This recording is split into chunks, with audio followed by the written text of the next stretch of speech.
Well, honestly, I ran from it at first because both of my parents were teachers, and I had been in jobs that I really enjoyed, so I decided to go into business first. So my bachelor's degree is in business and marketing.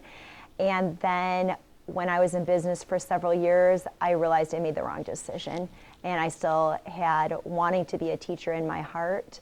And I talked to my husband and said, I made a bad decision. I need to go back to school to be a teacher. And he fully supported me.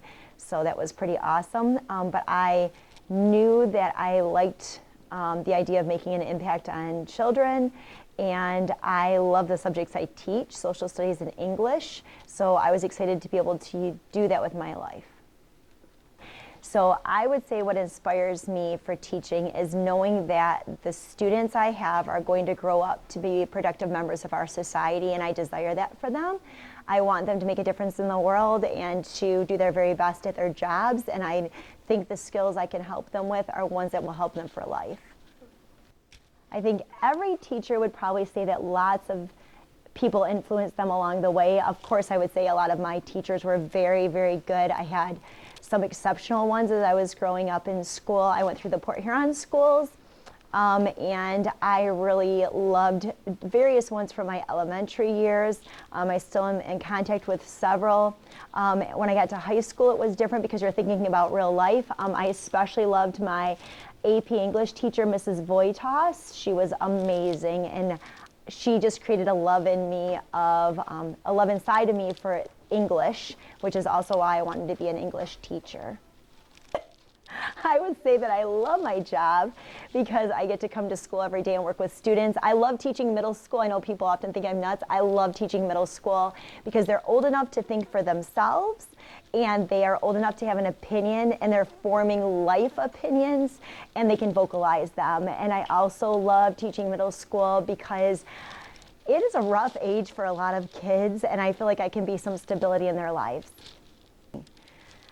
I would say one of the biggest challenges for teaching is student motivation, because work isn't always fun, and so sometimes they don't want to do that.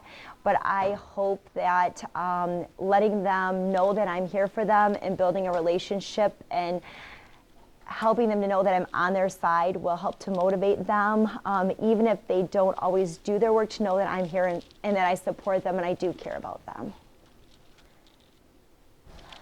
I think my way of teaching maybe isn't always different from others in the building.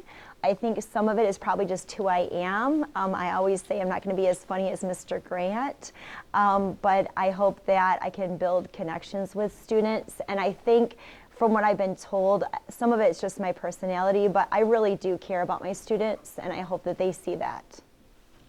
I teach 6th grade social studies and 7th grade English this year. And when my students leave my class at the end of the year, I hope that they have gained knowledge and skill that will help them in future classes. But I try to always tell them too that it's not just about the content, that it's about the big picture of what they're going to do with this content.